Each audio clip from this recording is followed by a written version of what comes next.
বসার প্যাটার্ন কি হবে। তুমি যে পরীক্ষায় বসছো, তুমি পরীক্ষা দিয়েছো এতদিন ধরে, তুমি জানো যে অলরেডি পরীক্ষায় বসার প্যাটার্ন হচ্ছে এস প্যাটার্ন।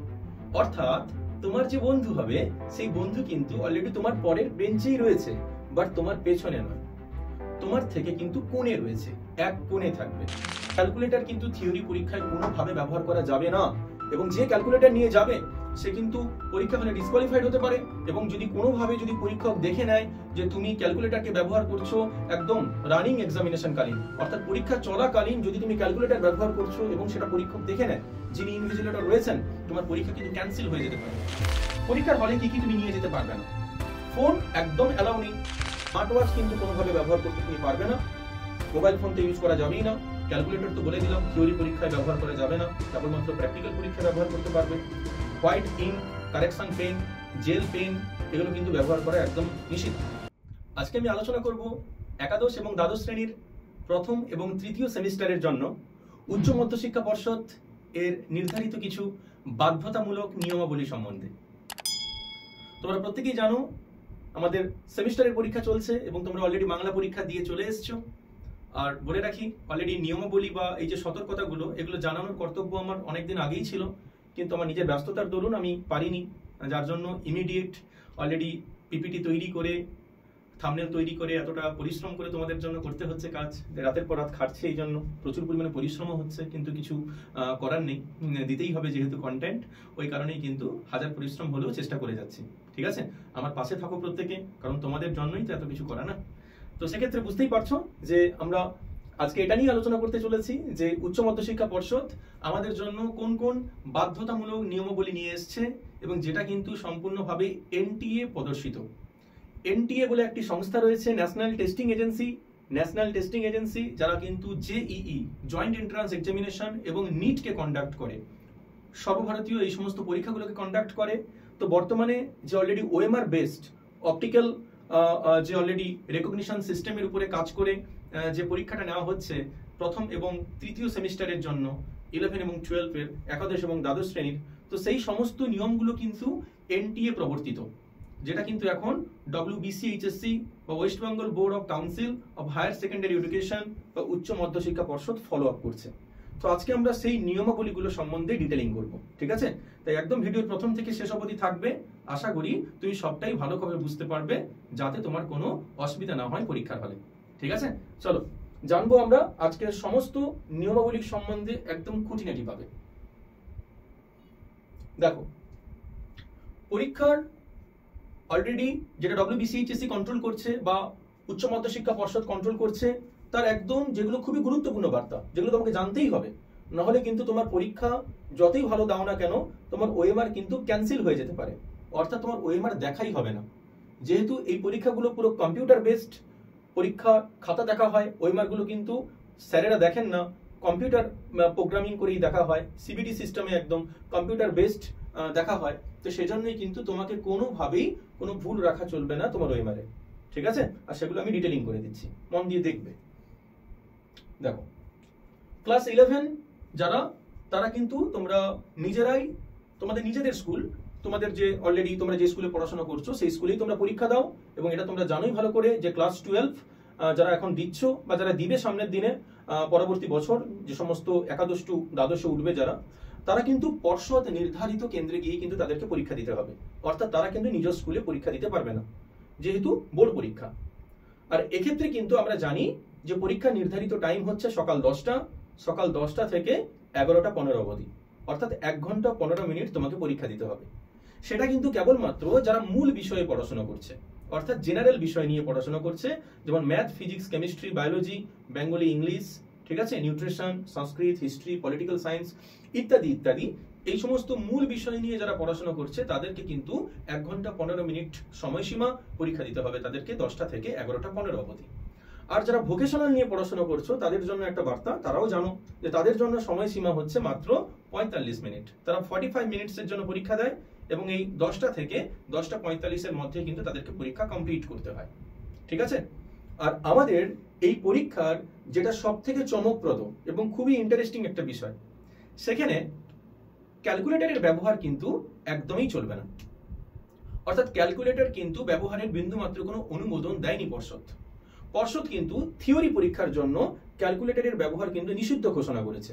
অর্থাৎ ক্যালকুলেটরকে থিওরি পরীক্ষায় তুমি ব্যবহার করতেই পারবে না, যেটা তুমি এখন দিচ্ছ। অলরেডি তুমি আজকে বাংলা পরীক্ষা দিয়ে চলে এসছো, আগামীকাল ইংলিশ পরীক্ষা রয়েছে। তো অলরেডি পরীক্ষার থিওরি পরীক্ষায় সায়েন্সের যখন সাবজেক্ট তুমি পরীক্ষা দিবে, বিশেষ করে তুমি বুঝতেই পারছো ফিজিক্স, কেমিস্ট্রি, ম্যাথমেটিক্স এগুলোতে কিন্তু ক্যালকুলেটর অনেকের ক্ষেত্রে প্রয়োজন হয়, অনেক ক্ষেত্রে লাগে, কিন্তু থিওরি পরীক্ষায় তুমি ক্যালকুলেটর কোনোভাবে ব্যবহার করতে পারবে না। তবে প্র্যাকটিক্যাল পরীক্ষায় তুমি অবশ্যই ব্যবহার করতে পারো। যখন তুমি ট্রিগোনোমেট্রি বা লগারিদমের উপরে কোনো কাজ করবে তখন সায়েন্টিফিক ক্যালকুলেটর অবশ্যই দরকার হয়, বিজ্ঞানসম্মত, তবে সাধারণ বিজ্ঞানসম্মত ক্যালকুলেটর, একদম সিম্পল সায়েন্টিফিক ক্যালকুলেটর তুমি ব্যবহার করতে পারবে, যেটা পর্ষদ অনুমোদন দিয়েছে, সেটা কেবলমাত্র প্র্যাকটিক্যাল পরীক্ষায়। তুমি থিওরি পরীক্ষায় কিন্তু কোনোভাবেই কোনো ক্যালকুলেটরকে ইউটিলাইজ করতে পারবে না, তা ব্যবহার করতে পারবে না। পরীক্ষার অলরেডি সময়সীমা বুঝতে পেরে গেছো, ক্যালকুলেটর নিষিদ্ধ এটাও তুমি জানতে পারলে। পরীক্ষার টাইমিং সম্বন্ধে ডিটেলিং করে দিয়েছি, ভোকেশনালের জন্য কেমন টাইম, বা মূল বিষয়ে যারা পড়াশোনা করছো তাদের জন্য সময়সীমা কেমন, ঠিক আছে, এগুলো নিয়ে কিন্তু আমি ডিটেলিং করে দিয়েছি অলরেডি। যেহেতু ওএমআর বেসড পরীক্ষা, এখানে কিন্তু অবশ্যই তোমাকে একদম ভালোভাবে বুঝে নিতে হবে, নাহলে কিন্তু তোমার ওএমআরটা ক্যান্সেল হয়ে যেতে পারে যদি তুমি ভালোভাবে ওএমআর ফিল আপ করতে না জানো, বা প্রসিডিওর গুলো সম্বন্ধে তুমি যদি ওয়াকিবহাল না হও। ওকে, যাচ্ছি আমরা পরবর্তী স্লাইডে। ওকে, দেখো এখানে ভালো করে বুঝাবো আমি যে বসার প্যাটার্ন কি হবে। তুমি যে পরীক্ষায় বসছো, তুমি পরীক্ষা দিয়েছো এতদিন ধরে, তুমি জানো যে অলরেডি পরীক্ষায় বসার প্যাটার্ন হচ্ছে এস প্যাটার্ন। অর্থাৎ তোমার যে বন্ধু হবে সেই বন্ধু কিন্তু অলরেডি তোমার পরের বেঞ্চেই রয়েছে, বাট তোমার পেছনে নয়, তোমার থেকে কিন্তু কোণে রয়েছে, এক কোণে থাকবে। তোমার চেনা পরিচিত তোমার এই সাবজেক্টের কোনো ফ্রেন্ড যে কিন্তু এক কোণে থাকবে। অর্থাৎ এস প্যাটার্নে সাজানো হয় যাতে তুমি ঘুরে না দেখে নিতে পারো, ঠিক আছে। তো অবশ্যই টেন্ডেন্সি তো থাকে না, তো বন্ধুর থেকে হেল্প নিব না কি করে হয়, কিন্তু তুমি চাইলেও হেল্প সহজে নিতে পারবে না যদি কার করা হয়ে যায়, তো সেক্ষেত্রে কিন্তু তুমি পারবে না। তার কারণ তোমার পেছনে কিন্তু তোমার বন্ধু নেই, তোমার বন্ধু এক কোণে রয়েছে, অর্থাৎ তুমি কিন্তু দেখে কিছু করতেই পারবে না, তোমাকে তার সঙ্গে বাক্যালাপ করতেই হবে যেহেতু অনেকটা দূরে রয়েছে। তো সেক্ষেত্রে কিন্তু এস প্যাটার্নে সাজানো হয় যাতে সহজে কেউ কপি করতে না পারে এবং সহজে নকল করতে না পারে, এবং এই এস প্যাটার্নেই কিন্তু এই জন্য সাজানো হয়, ঠিক আছে। তো বুঝতেই পারছো। আর এস প্যাটার্নে সাজানোর কিন্তু আরেকটা এখানে সুবিধা রয়েছে, যাতে প্রশ্নের সেটকে সঠিকভাবে মানে কি করা যায় বলতো, অলরেডি ছড়িয়ে দেওয়া যায়। প্রশ্নের সেটগুলোকে যেন মানে একদম প্রপারলি, প্রশ্নের যে সেটগুলো যেগুলোকে যেন প্রপারলি ছড়িয়ে দেওয়া যায়, তো সেজন্য কিন্তু এস প্যাটার্নে সাজানো হয়। চলো পরের যে আমরা বিষয়টা সম্বন্ধে জানবো সেটা হচ্ছে প্রশ্নের ধরন। দেখো কোশ্চেন, তুমি যদি আমি সাপোজ যদি ধরে নিই যে তুমি বায়োলজিক্যাল সায়েন্সের স্টুডেন্ট, জীববিদ্যার স্টুডেন্ট, জীববিদ্যার সমস্ত কোশ্চেন কিন্তু কোনো একটি ক্লাসের জন্য একই কোশ্চেন। অর্থাৎ তোমার কোশ্চেন যা, তোমার বন্ধুর কোশ্চেনও কিন্তু তাই। শুধু পার্থক্য কোথায়? ক্রমে পার্থক্য। অর্থাৎ কোশ্চেনের যে ক্রমটা সেইটা কিন্তু তোমার এবং তোমার বন্ধুর একই নয়। অর্থাৎ এখানে কিন্তু মিনিমাম 4টে সেটে প্রশ্ন হবে। তো সেটা ABCD হতে পারে অথবা WXYZ হতে পারে, যাই হোক না কেন মিনিমাম কিন্তু 4টে সেট থাকবেই, এবং এই 4টে সেটে কিন্তু প্রশ্ন একই প্রশ্ন থাকবে, বাট কোশ্চেনের ক্রম কিন্তু ভিন্ন হবে। অর্থাৎ আমি সাপোজ যদি ধরে নিই যে তোমার সেট এর প্রথম যে কোশ্চেনটা রয়েছে সেটা কোনো সংরক্ষণ রিলেটেড কোনো প্রশ্ন রয়েছে, আমি ভেবে নিলাম যে ইনসিটু সংরক্ষণের কিছু উদাহরণ জানতে চাইছে। তোমার বন্ধুর যদি সেট বি হয় তাহলে তারও কিন্তু এই কোশ্চেনটাই রয়েছে, কিন্তু সেই কোশ্চেনটা তার কিন্তু একের দাগে নেই, তার হয়তো 5 নম্বর বা 6 নম্বর দাগে বা 10-এর দাগেও থাকতে পারে। সুতরাং তোমার কোশ্চেন তার কোশ্চেন একই হলেও কোশ্চেনের কিন্তু ক্রম আলাদা, এই জন্য তুমি চাইলেও কিন্তু তার ওএমআর দেখে সহজে কপি করতে পারবে না, তোমার কিন্তু ভুল হয়ে যাবে। কারণ সে তার একের দাগে যে কোশ্চেনটা ফেস করেছে সেই উত্তরটা কিন্তু সে ওএমআর এ গিয়ে বাবল করেছে, ABCD কোনো একটাই। কিন্তু তুমি যদি সেই ওএমআর দেখে যদি তোমার ওএমআর এর বাবল যদি ফিল আপ করো তাহলে তুমি কিন্তু ফেঁসে যাবে, তার কারণ তোমার একের দাগে কিন্তু সেই কোশ্চেন নেই। অর্থাৎ কোশ্চেনের ক্রম আলাদা হওয়ার জন্য কিন্তু সহজে কেউ নকল করতে পারবে না। এই জন্যই কিন্তু NTA ন্যাশনাল টেস্টিং এজেন্সি, আমরা বলে দিয়েছি একদম প্রথমেই, যারা সর্বভারতীয় পরীক্ষাগুলোকে কন্ট্রোল করে তাদের ওই আলোতে মানে তাদের আদলেই কিন্তু অলরেডি WBCHSC বা উচ্চ মধ্যশিক্ষা পর্ষদ পরীক্ষাটা নিচ্ছে, যার জন্য কিন্তু এই সমস্ত সিস্টেমগুলো চলে এসছে তোমার সামনে। ঠিক আছে, আশা করি বোঝাতে পেরেছি। দেখো বিজ্ঞান বিষয়ে যারা পরীক্ষা দিচ্ছ, যারা ফিজিক্স, কেমিস্ট্রি, বায়োলজি, ম্যাথমেটিক্স এই সমস্ত সাবজেক্টের পরীক্ষা দিচ্ছ, তাদের জন্য কিছু গুরুত্বপূর্ণ তথ্য যেটা কিন্তু তোমাকে জানতে হবে। আমরা এতদিন ধরে পরীক্ষা দিয়েছি, দেখো বুঝতেই পারছো, অলরেডি বছরের শেষে একটাই পরীক্ষা হতো এবং সেটা কিন্তু 3 ঘন্টা 15 মিনিটের জন্য পরীক্ষা হতো। বাট এখন পরীক্ষা হচ্ছে 1 ঘন্টা 15 মিনিটের জন্য, তো অনেকটা কম সময়, এবং সেই কম সময়ের মধ্যে কিন্তু তোমাকে কমপ্লিট করতে হবে পরীক্ষা। আর এই স্লাইডে আমরা বোঝাবো ক্লিয়ারলি, যারা সায়েন্সের সাবজেক্ট নিয়ে পড়াশোনা করছো, যারা বিজ্ঞান বিষয়ের স্টুডেন্ট, তাদের জন্য কিন্তু অনেকটা অসুবিধা হতে পারে, কারণ এত কম সময়ের মধ্যে সায়েন্টিফিক সাবজেক্ট, বিশেষ করে যেগুলো ক্যালকুলেটিভ সাবজেক্ট, আমি বায়োলজির কথা যদি ছেড়েই দিই, biology informative subject, but biology ছেড়ে দিয়ে যদি আমরা একটু ফিজিক্স, কেমিস্ট্রি, ম্যাথমেটিক্স এই সমস্ত টপিকে আসি, তাহলে এখানে কিন্তু অবশ্যই ক্যালকুলেশনের প্রয়োজনীয়তা রয়েছে। তার জন্য রাফ ওয়ার্কের জন্য রাফ সিট দরকার হয়। এতদিন ধরে কিন্তু হোয়াইট পেজেই পরীক্ষা দিয়েছো, তোমরা সাদা পেজে পরীক্ষা দিয়েছো। সেমিস্টার 4 অবশ্যই দিবে সাদা পেজই, বাট সেমিস্টার 3 তে তো নয়, ওএমআর সিটে পরীক্ষা, তো তুমি সাদা পেজ এখানে পাবে না। অর্থাৎ তোমাকে এখানে কোনো রাফ সিট দেওয়া হচ্ছে না। পর্ষদ কিন্তু অ্যাডিশনাল কোনো পেজ বা রাফ সিটকে একদম অনুমোদন দেননি, অর্থাৎ রাফ সিট পাওয়া যাবে না। তাহলে তুমি ক্যালকুলেশন কিভাবে করবে? তোমাকে ক্যালকুলেশন করতে হলে তোমার যে কোশ্চেন বুকলেট আছে, ওই কোশ্চেন বুকলেট এর যে ব্যাক পেজগুলো, পেছনের দিকে যে পেজগুলো রয়েছে, যেগুলো একটু ফাঁকা পেয়ে যাবে তুমি, কিংবা কোশ্চেনের মাঝে মাঝে যে ফাঁকা জায়গাগুলো পাবে, ওগুলোতেও কিন্তু তুমি সহজে রাফ-সিট করতে পারবে। অর্থাৎ তোমাকে কোনো অ্যাডিশনাল পেজ দেওয়া হচ্ছে না বা কোনো অতিরিক্ত পৃষ্ঠা দেওয়া হচ্ছে না রাফ ওয়ার্কের জন্য। ঠিক আছে, তো সীমিত জায়গায় তোমাকে কিন্তু রাফ ওয়ার্ক করতে হবে, এবং এটা কিন্তু এনটিএ রুলস। আমি বারবার বলছি যে West Bengal board council higher secondary education, অর্থাৎ উচ্চ মধ্যশিক্ষা পর্ষদ যে পরীক্ষাটা নিচ্ছে, সেটা কিন্তু এনটিএ, একদম এনটিএর মানে আদলেই কিন্তু পরীক্ষাটা নিচ্ছে। অর্থাৎ ন্যাশনাল টেস্টিং এজেন্সি, যারা জেই নিটের মতো সর্বভারতীয় পরীক্ষাগুলোকে কন্ট্রোল করে, তাদের আদলেই কিন্তু অলরেডি আমাদের বোর্ড পরীক্ষাটা নিচ্ছে। এই জন্য এই সমস্ত সিস্টেমগুলো কিন্তু জারি হয়ে গেছে। ঠিক আছে, তো যারা বিজ্ঞান বিষয়ে পড়াশোনা করছে, তারা কিন্তু অবশ্যই এটাকে খেয়াল রাখবে এবং এটা মেনে চলবে, দিলে তোমার পরীক্ষা খুব ভালো হবে। ঠিক আছে, এইবারে দেখো ক্যালকুলেটরের ব্যবহার। এটা কিন্তু আমি একদম প্রথম স্লাইডেই বলেছি বুঝিয়ে, যে ক্যালকুলেটর কিন্তু থিওরি পরীক্ষায় কোনোভাবে ব্যবহার করা যাবে না, এবং যে ক্যালকুলেটর নিয়ে যাবে সে কিন্তু পরীক্ষা হলে ডিসকোয়ালিফাইড হতে পারে। এবং যদি কোনোভাবে যদি পরীক্ষক দেখে নেয় যে তুমি ক্যালকুলেটরকে ব্যবহার করছো একদম রানিং এক্সামিনেশন কালীন, অর্থাৎ পরীক্ষা চলাকালীন যদি তুমি ক্যালকুলেটর ব্যবহার করছো এবং সেটা পরীক্ষক দেখে নেন, যিনি ইনভিজিলেটর রয়েছেন, তোমার পরীক্ষা কিন্তু ক্যান্সেল হয়ে যেতে পারে। তাই একদমই কিন্তু এই চেষ্টা করবে না, কারণ পর্ষদ থেকে কোনো অনুমোদন পাওয়া যায়নি থিওরি পরীক্ষায় ক্যালকুলেটর ব্যবহারের জন্য। থিওরি পরীক্ষায় তুমি ক্যালকুলেটরকে ব্যবহার করতেই পারবে না, কেবলমাত্র প্র্যাকটিক্যাল পরীক্ষায় তুমি ক্যালকুলেটরকে ব্যবহার করতে পারো, এবং সেটা তোমাদের যে বিভিন্ন লগারিদম হোক বা বিভিন্ন ধরনের ট্রিগোনোমেট্রির কোনো ক্যালকুলেশন হোক, এগুলোর জন্য ক্যালকুলেটর তোমাকে ব্যবহার করতেই হবে, এবং সেটা যেন অবশ্যই সায়েন্টিফিক ক্যালকুলেটর হয়। সাধারণ বিজ্ঞানসম্মত ক্যালকুলেটর, একদম সিম্পল সায়েন্টিফিক ক্যালকুলেটরকে তুমি ব্যবহার করতে পারবে তোমার পরীক্ষার জন্য। ওকে, পরীক্ষার সময়সীমা সম্বন্ধে কনসেপ্ট রয়েছে প্রত্যেকের, তবে এখানে খুবই গুরুত্বপূর্ণ একটা তথ্য নিয়ে আমি আলোচনা করব। তোমার সময়সীমা হচ্ছে 1 ঘন্টা 15 মিনিট, যারা মূল বিষয় নিয়ে পড়াশোনা করছো। আর যারা ভোকেশনাল নিয়ে পড়াশোনা করছো, তাদের জন্য তো বলে দিয়েছি অলরেডি 45 মিনিটের পরীক্ষা। এবারে ভেবে দেখো, তোমাকে কিন্তু ওই সময়ের মধ্যে কোশ্চেন বুকলেটকে পড়াশোনা করতে হবে, অ্যান্সার করতে হবে, এবং শুধু তাই নয়, তার আগে টোটাল 5টে সিরিজকে কমপ্লিট করতে হবে। অর্থাৎ তোমার নাম, তোমার রেজিস্ট্রেশন রোল নাম্বার, তোমার কোশ্চেন বুকলেট নাম্বার মানে বুকলেট কোড, তোমার ভেনু কোড, এবং সেই সঙ্গে তোমার বুকলেট সিরিজ, এবং সাথে তোমার সাইন মানে সই, তোমার স্বাক্ষর, এগুলো কিন্তু তোমাকে মাস্ট করতে হবে। এখন বলি, চাকরির পরীক্ষার জন্য কি হয় বলতো? যদি 12টার সময় পরীক্ষা হয়, তাহলে ওএমআর সিটটা কিন্তু 11:45 দিয়ে দেওয়া হয়, মানে যেটাকে আমরা 11:15 বলি, এবং 15 মিনিট কিন্তু কোনো একজন স্টুডেন্ট ওই ওএমআর এর যে ওই ফিল আপের কাজগুলো, যেগুলো তার রেজিস্ট্রেশন নাম্বার হোক, তার রোল নাম্বার হোক, তার কোশ্চেন বুকলেট কোড হোক, বুকলেট সিরিজ হোক, তার সই স্বাক্ষর হোক, ইত্যাদি ইত্যাদি, সে কিন্তু ওই সময়ের মধ্যেই করে নিতে পারে। এবং তারপরে একদম 12টার সময় কিন্তু তাকে কি হয়, তাকে বলা হয় যে তুমি কোশ্চেন বুকলেটটা এবার সিল উন্মোচন করো, মানে সিলটা খুলে দাও।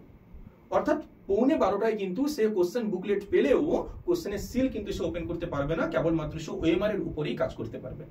এবং 12টার সময় কিন্তু তাকে বলা হয় যে তুমি সিলটা ওপেন করো এবং পরীক্ষা দাও। কিন্তু এখানে সেই সিস্টেম নেই, অর্থাৎ তোমাকে কিন্তু এখানে সেই 1 ঘন্টা 15 মিনিটের মধ্যেই কিন্তু ওএমআর ফিল আপ করতে হবে, কোশ্চেন বুকলেট পড়তে হবে, এবং সঠিকভাবে কিন্তু উত্তরগুলো করে তোমাকে ওএমআর এ পুট করতে হবে। সুতরাং এখানে কিন্তু সময়ের কিন্তু একটা অভাব থাকছে। তাই তোমাকে মাথায় রাখতে হবে প্রথম 5 থেকে 7 মিনিটের মধ্যে, একদম পাক্কা 5 থেকে 7 মিনিটের মধ্যে যেন তুমি ওএমআরটাকে ফিল আপ করে নিতে পারো, মানে তোমার নাম, এই সমস্ত মানে অলরেডি প্রসিডিওর গুলো রয়েছে, ওগুলোকে কমপ্লিট করে নিতে পারো। কারণ তারপরে তোমাকে কিন্তু দীর্ঘ সময় রাখতে হবে বুকলেট পড়ার জন্য, কোশ্চেন বুকলেট পড়ার জন্য এবং ওএমআর গোল করার জন্য, মানে বাবুল ফিল আপ করার জন্য। ঠিক আছে, এটা মাথায় রাখবে। এবং এর জন্য কিন্তু কোনো অতিরিক্ত সময় তুমি পাবে না, অর্থাৎ ওএমআর এর ফিল আপের জন্য তুমি কিন্তু কোনো অতিরিক্ত সময় পাচ্ছ না, যেটাকে তোমাকে ওই 1 ঘন্টা 15 মিনিটের মধ্যেই কিন্তু কমপ্লিট করতে হচ্ছে। দেখো ওএমআর পূরণের সঠিক পদ্ধতি। ওএমআর পূরণের সঠিক পদ্ধতি বলতে আমি একটু আগেই বলেছি যে তোমাকে already registration number, roll number, প্রশ্নপত্রের যে সেট নাম্বার, মানে set number A, B, C না ডি, যদি WXYZ হয় তাহলে W না X না Y না Z, যেই সিজি হোক, মানে যেই সিটি হোক না কেন, সেটা কিন্তু তোমাকে অলরেডি ওএমআর সিটের উপরে লিখতে হবে, নাহলে কিন্তু তোমার খাতা দেখা হবে না, এটা মাথায় রাখবে। বিষয়ের কোড লিখতে হবে, অর্থাৎ তুমি যে বিষয়ে মানে পরীক্ষা দিচ্ছ সেই বিষয়ের কোড নাম্বার কত সেটা কিন্তু তোমাকে ওএমআর এ পুট করতে হবে। এবং সেই সঙ্গে তোমাকে কিন্তু স্বাক্ষর করতে হচ্ছে, অর্থাৎ সই করতে হচ্ছে, সম্পূর্ণ সিগনেচার, শর্ট সই নয়, একদম সম্পূর্ণ সিগনেচার তুমি করবে, যেটা কোথায় করবে তুমি ওএমআর সিটে। এখানে মাথায় রাখবে কিন্তু তার সাইটেই কিন্তু ইনভিজিলেটরের সাইন হবে, তুমি কিন্তু কোনোভাবে ভুল করেও ইনভিজিলেটর যেখানে সাইন করবে সেখানে কিন্তু কোনোভাবে সাইন করে দিবে না, তোমার পাশে দেখবে অলরেডি তোমার নিজের স্বাক্ষর করার জায়গা রয়েছে, ওখানে সাইন করবে তুমি। ঠিক আছে, আচ্ছা। আর ইম্পর্টেন্ট কথা, বল পেন ইউজ করবে, কোনো জেল পেনকে নিয়ে যাবে না, বল পেন ব্যবহার করবে, জেল পেন কিন্তু একদম অনুমোদন নেই ব্যবহার করার, বল পেন ব্যবহার করবে এবং সেটার জন্য অবশ্যই ব্ল্যাক বা ব্লু যে কোনো একটা কালার হয়। ঠিক আছে, ওএমআর এ দুটো কালারকে অ্যাপ্লাই করবে না, যদি ব্ল্যাক অ্যাপ্লাই করে তো ব্ল্যাক অ্যাপ্লাই করবে, ব্লু যদি অ্যাপ্লাই করে তো ব্লু অ্যাপ্লাই করবে, তবে ব্ল্যাক বা ব্লু এর মধ্যে যে কোনো একটা, তবে অবশ্যই ball pen, not gel pen. Okay, আচ্ছা।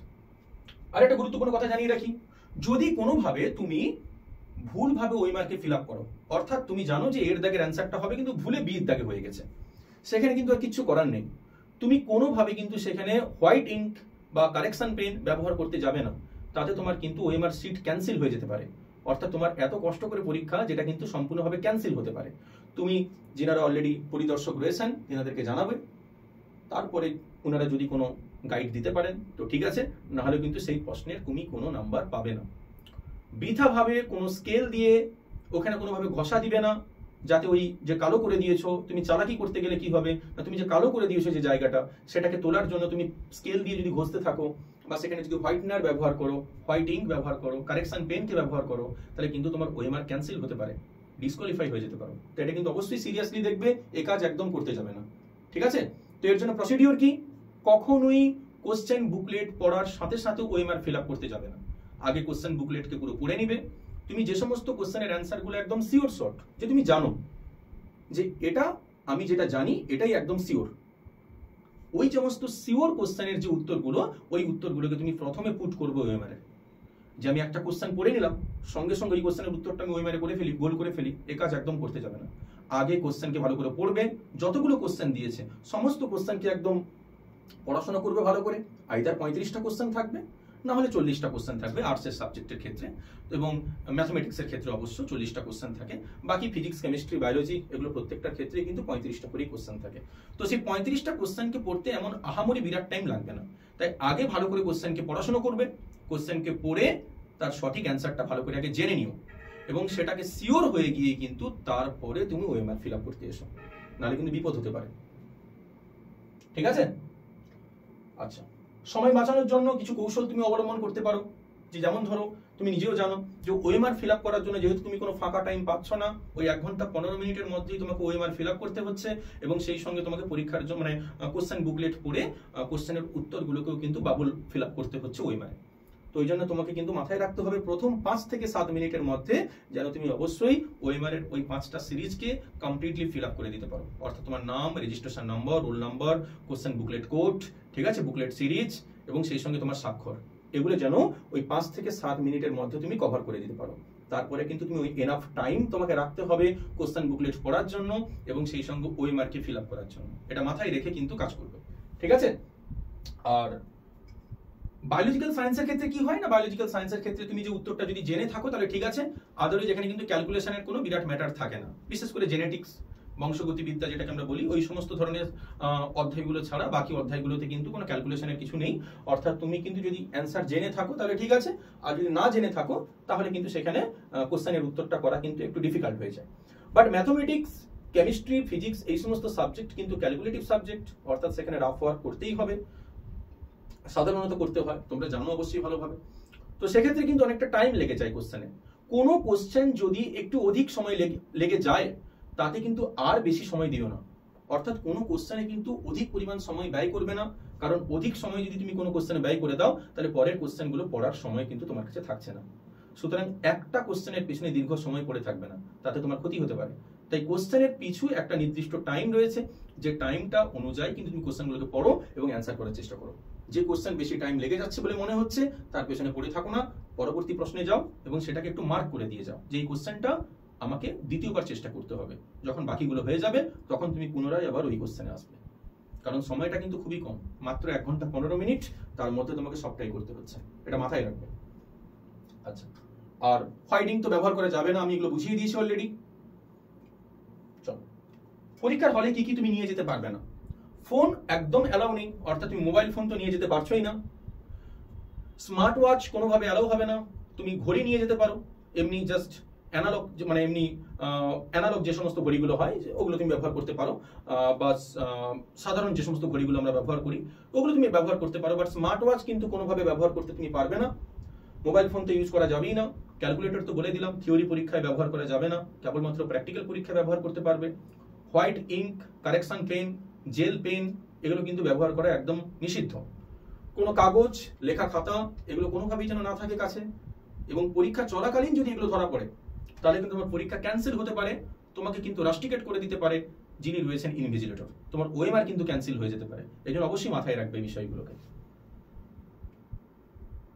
কোনো ইলেকট্রনিক ডিভাইস যেন না থাকে তোমার কাছে, অর্থাৎ ফোন, ওকে, বা ক্যালকুলেট করা যায় এমন কিছু মেশিনারি ইকুইপমেন্টস এগুলো যেন কোনোভাবে তোমার কাছে না থাকে।